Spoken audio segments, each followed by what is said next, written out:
बिजनिंग after the end के episode 1 की शुरुआत में हम लोग को एक राजा को दिखाया जाता है जिसका नाम ग्रे होता है। वो बिना किसी इमोशंस को दिखाकर एक लड़की को मार देता है जिसकी वजह से वो एक राजा बन चुका है। हम लोग अब देखते हैं कि ग्रे कुछ ज़्यादा ही ताकतवर होता है। वो अपने अपोनेंट को हरा देता है, वो भी बहुत ही ज़्यादा इजली की जगह पर भी काफ़ी ज़्यादा तबाही मचाता है।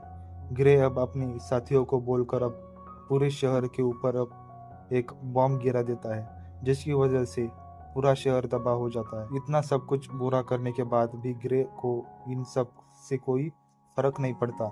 वो कह रहा होता है कि मैं सबसे पावरफुल राजा हूँ। जिसके बाद अब वो अपने रूम में आकर अपने ताज को देख रहा होता है, पर तभी अब अचानक से वह अपने आप को एक पानी के अंदर पाता है। उसे अब वहाँ पर एक आवाज़ आती है, प्लीज अपनी नई जिंदगी में रोशनी को ढूंढना। रोशनी यहाँ पर किसी लड़की का नाम नहीं है। इसके बाद हम जैसे ही वह यह बात बोलती है, ग्रे अब अपनी आंखों को खोलता है और अब वह देखता है कि उसके सामने तो एक आंटी और एक अंकल होते हैं जो कि अब ग्रे को ही देख रहे होते हैं। यह देखकर ग्रे कंफ्यूज हो जाते हैं और कहते हैं कि यह मैं कहाँ आ गया हूँ। तभी वो जो अंकल होते हैं वो अब उसे कहते हैं कि हेलो अथर, मेरा नाम रेनोस है और मैं तुम्हारा पापा हूँ। शॉर्ट में तुम मुझे रे भी बुला सकते हो। वह यह सब कुछ ऐप सुनने के बाद अर्थर काफ़ी कंफ्यूज हो जाता है। वो सोचने लगता है कि आखिरकार यह कौन लोग हैं, मैं इन्हें जानता नहीं हूँ, पर यह लोग कह रहे हैं कि यह मेरे पेरेंट्स हैं। यह सच बात है तो इसका मतलब है कि मैं अपनी पुरानी ज़िंदगी में मर चुका हूँ और फिर उसके बाद मैं दोबारा से जिंदा हो गया हूँ। अगले सीन में अर्थर अब कहने लगता है कि मैं सोचा नहीं था कि इतनी ज़्यादा जीत के बाद मैं एक छोटा बच्चा बन जाऊंगा। हम अब देखते हैं कि क्योंकि अर्थर इस समय पर एक काफ़ी छोटा बच्चा है, उसके पेरेंट्स अब उसका काफ़ी ख्याल रख रहे होते हैं। हमें यह पता चलता है कि अर्थर की मदर का नाम एलिस है। वह वहीं पर आर्थर को अब यह सब काफ़ी ज़्यादा कंफर्टेबल लग रहा है एक छोटे बच्चे की बॉडी में आकर, पर अब वो कुछ भी कर नहीं सकता। उसकी खुद की बॉडी पर ही उसका कंट्रोल नहीं है। वो अब अपने कपड़ों को भी गंदा कर रहा होता है। अब एलिस को उसके कपड़े को चेंज करना पड़ता है। वहीं पर अब आर्थर भी कहने लगता है कि इस बॉडी के ऊपर मेरा कोई कंट्रोल नहीं है। यह बॉडी मेरे लिए एक वजन की तरह है। मैं बस चाहता हूँ कि यह सब कुछ एक सपना हो, पर लगता है कि यह सब कुछ हकीकत है। अगले सीन में वो जगह बाहर होती है जहाँ पर हम लोग अब्रे को देखते हैं जो कि अब अपनी ट्रेनिंग कर रहा होता है। मैजिक को यूज करके वो मैजिक का यूज करके पत्थर को तोड़ रहा होता है। अब पत्थर गलती से उसी के मुंह पर लाकर लगता है, जो देखकर एलिस कहती है रुको मैं तुम्हें ही हील करती हूँ। इसके बाद अब एलिस उसे हील करने लगती है। यही सब कुछ अब देखने के बाद अर्थर काफ़ी कंफ्यूज हो जाता है। वो कहने लगता है कि यह जो ताकत है इस दुनिया के अंदर, इन सब के बारे में मैं नहीं जानता हूँ, पर यह काफ़ी ज़्यादा कमाल की है। अगले सीन में हम लोग अब रे को देखते हैं जो कि अब अपने हाथों में एक ग्लव जैसी चीज़ को पहन लेता है और अब वो एक जंगली बोर से लड़ने के लिए आ जाता है। वो फिर से अपनी ताकत का यूज़ करने लगता है, बोर को हरा देता है। वही यह सब कुछ देखने के बाद रे के जितने भी साथी थे उसे काफ़ी इम्प्रेस हो जाते हैं। एलिस में रे अब घर वापस आता है, पर उसके हाथ पे थोड़ी सी चोट लग जाती है। वही यह सब कुछ अब देखने के बाद आर्थर अब कह रहा होता है नॉलेज वेपन होती है और क्योंकि मैं भी कुछ कर नहीं सकता हूँ, मैं तो अपने सराउंडिंग से ही सारी चीज़ें दिखूंगा। आखिरकार चीज़ें काम कैसे करती है। यह सोसाइटी एक ऐसी जगह है जहाँ पर इंडिविजुअल अपने खुद के वेपन्स यूज कर सकते हैं। इससे पता चलता है कि इस दुनिया के अंदर खतरा है। अगर ऐसी बात है तो मुझे भी अपने लिए खुद के लिए जल्दी से ताकत पानी होगी। वहीं पर अब उसके पेरेंट्स, जिसके बाद अब उसे फिर से सुलाने लगते हैं। यह सब कुछ देखकर आर्थर कहने लगता है कि इस पौड़ी के अंदर मुझे थोड़ा सा फ्रस्ट्रेशन हो फील रहा है, पर मेरे पेरेंट्स के साथ यह मोमेंट इतने भी ज़्यादा बुरे नहीं है। मैं अभी एंजॉय कर रहा हूँ, क्योंकि मेरे पिछले लाइफ के अंदर मैं तो अपनी इच्छा अनुसार सो भी नहीं पाता था। अगले सीन में हम लोग अब देखते हैं कि कुछ महीने बाद बीत जाते हैं, जहाँ पर अर्थर अब स्क्रॉल करना सीख जाता है, जो देखकर उसके पेरेंट्स काफ़ी ज़्यादा खुश हो जाते हैं। वहीं पर अब जाकर शीशे में अपना चेहरा पहली बार देखता है, जिसे देखकर वो काफ़ी हैरान हो जाता है। अर्थर अब कहने लगता है कि मुझे इस बॉडी में आए हुए काफ़ी महीने हो चुके हैं, पर मुझे मेरे नाम की आदत नहीं हुई है। पर मुझे इन सब से ज़्यादा फर्क नहीं पड़ता है, मुझे तो बस नॉलेज चाहिए। अगले सीन में हम लोग अब देखते हैं कि एलिस का अब अर्थर को सुलाकर चली जाती है, पर हमें पता चलता है कि अर्थर तो सोने की एक्टिंग कर रहा होता है। जैसे एलिस वहाँ से चली जाती है, अर्थर अब नीचे उतर कर आ जाता है। अर्थर मन में कहने लगता है कि मुझे फाइनली मेरी बॉडी के ऊपर थोड़ा सा कंट्रोल तो मिल चुका है, इसलिए मैं अब थोड़ा बहुत यह सब कर पा रहा हूँ। इसी तरीके से अर्थर अब जले से छुप छुप के लाइब्रेरी के अंदर जा आ रहा था, जहाँ पर काफ़ी सारी किताबें होती है। अर्थर अब जले से एक बुक निकाल कर पढ़ने लगता है। वो कहता है कि फाइनली मुझे कुछ पता चल चुका है इस दुनिया के बारे में। अर्थर अब हम लोग को बताता है कि जिस कॉन्टेंट के अंदर वो रहता है उसका नाम डिकन था। इसके अंदर 3 किंगडम आते हैं। पहला है डवा किंगडम, एक ऐसा एरिया जहाँ पर ड्वार्फ्स रहते हैं। जिसके बाद दूसरा किंगडम है एलोनोरा किंगडम्स। ये किंगडम्स एक एल्फ का नेशन है, जहाँ पर ये लोग फॉरेस्ट के डीप में रहते हैं। इसके बाद आता है सैम्पिन किंगडम्स, यहीं पर ही मैं रहता हूँ, जहाँ काफ़ी पॉपुलेशन काफ़ी ज़्यादा है। यहाँ पर इस किंगडम में सभी इंसान रहते हैं, मेरे ही नेशन की तरह। यहाँ पर भी किंग है, बस मेन डिफरेंट यह है कि राजा को बस इनहेरिट के तौर पर राजा बनाया गया है, ना कि उसे राजगद्दी दी गई है, जैसे मैं वॉर करके जीत गया था। वो अब कहने लगता है कि अगर प्रीवियस लाइफ से कंपेयर किया जाए तो यह वर्ल्ड अभी डेवलपमेंट के प्रोसेस में है।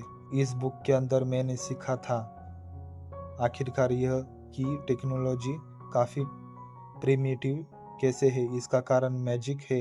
इस पावर का सोर्स माना है, जो कि इस दुनिया के अंदर एग्जिस्ट करता है। माना को कंट्रोल करने की एबिलिटी काफ़ी हेरिटेटरी है, यानी कि काफ़ी रियर है। सिर्फ 100 लोगों से ही सिर्फ एक ही पर्सन के पास माना को कंट्रोल करने की एबिलिटी होती है।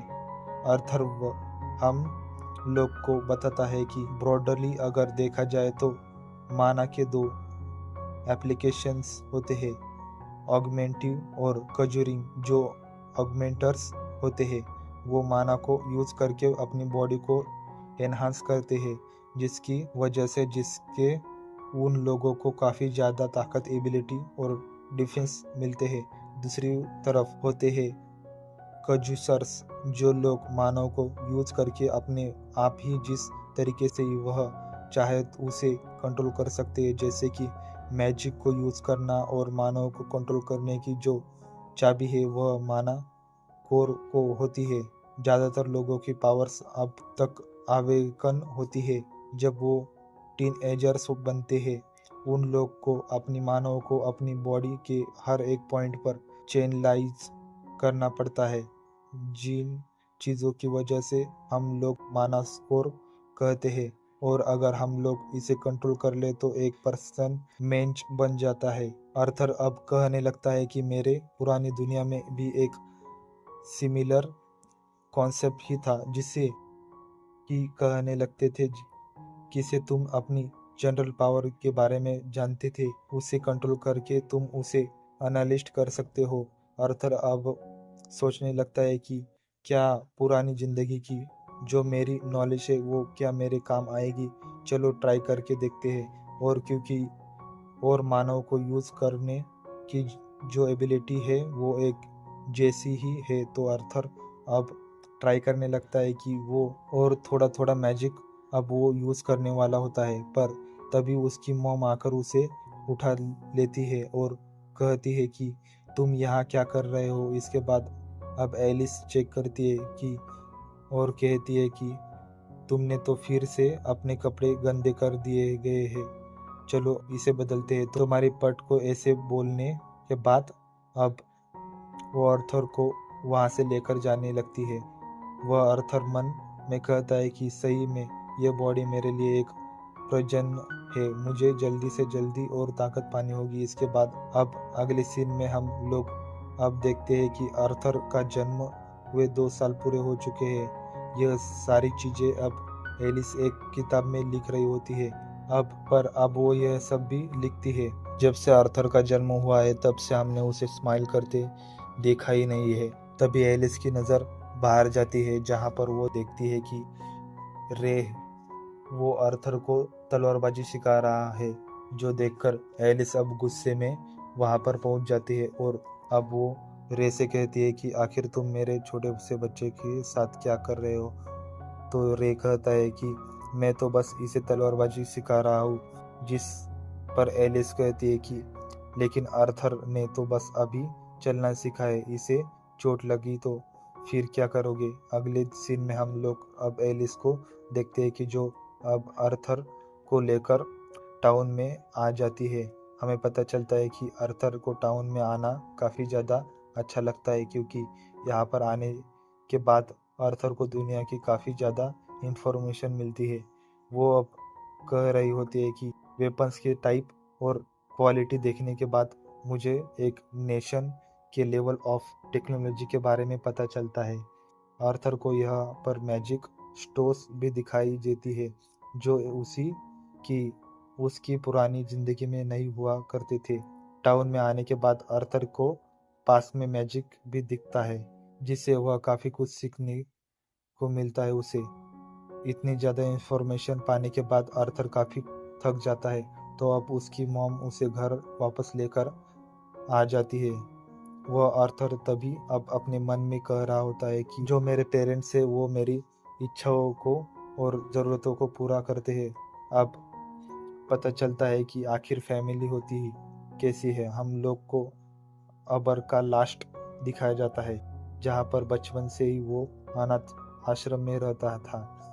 उसने कभी फैमिली को फील ही नहीं किया होता है। आर्थर अब काफ़ी ज़्यादा एंजॉय कर रहा होता है इस फैमिली में आने के बाद। उसकी मॉम भी अब उसे कहने लगती है कि मुझे काफ़ी खुशी हुई थी जब तुम अपने बेड से निकलकर बुक पढ़ने के लिए गए थे, और जब भी तुम मार्केट में जाते हो तब तुम काफ़ी ज़्यादा क्यूरियस लगते हो। यह तुमने शायद अपने पापा से ही सीखा है। एक दिन तुम उन्हीं की तरह भाग जाओगे और दुनिया को देखने जाओगे। पर बेटा, मैं चाहती हूँ कि तुम एक पीसफुल लाइफ जियो, जिसमें तुम्हारे लिए कोई भी खतरा ना हो। अगले सीन में अब आर्थर आकर अपने फादर की पास से ट्रेनिंग देखकर सीख रहा होता है। आर्थर अब कह रहा होता है कि मैं काफ़ी लकी हूँ कि मेरे फादर यहाँ पर है, मुझे उनसे काफ़ी कुछ सीखने को मिलता है। हम ड्रेक को देखते हैं जो कि अपने मैजिक को यूज़ करके पत्थरों को काफ़ी आराम से तोड़ रहा होता है, जिसके बाद वो आर्थर से कहता है कि देखा हूँ ना मैं कमाल का। वही आर्थर ज़्यादा इम्प्रेस नहीं होता।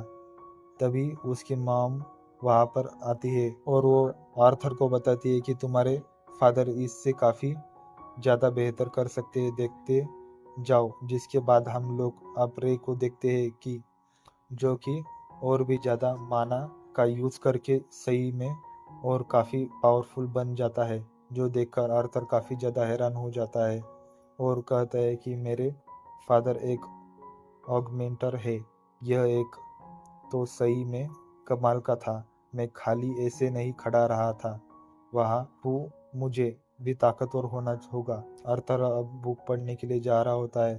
तभी उसकी मॉम उसे सुलाने के लिए लेकर जा रही होती है और कहती है कि नहीं, तुम अभी भूख नहीं पड़ सकती, जो देखकर आर्थर अब काफ़ी मायूस चेहरा बनाने लगता है। अब उसकी मॉम उसे मना नहीं कर पाती है और कहती है कि ठीक है, तुम थोड़ी देर ही पढ़ोगे। तो अब वही भी मान जाता है और वह आकर बुक पढ़ने लगता है। वह अब ट्रेनिंग को वापस से शुरू कर देता है और कहता है कि इन 2 सालों में मैंने काफ़ी ज़्यादा नॉलेज को गेन किया है। सबसेट माना स्कोर को प्रोड्यूस करने की एबिलिटी है।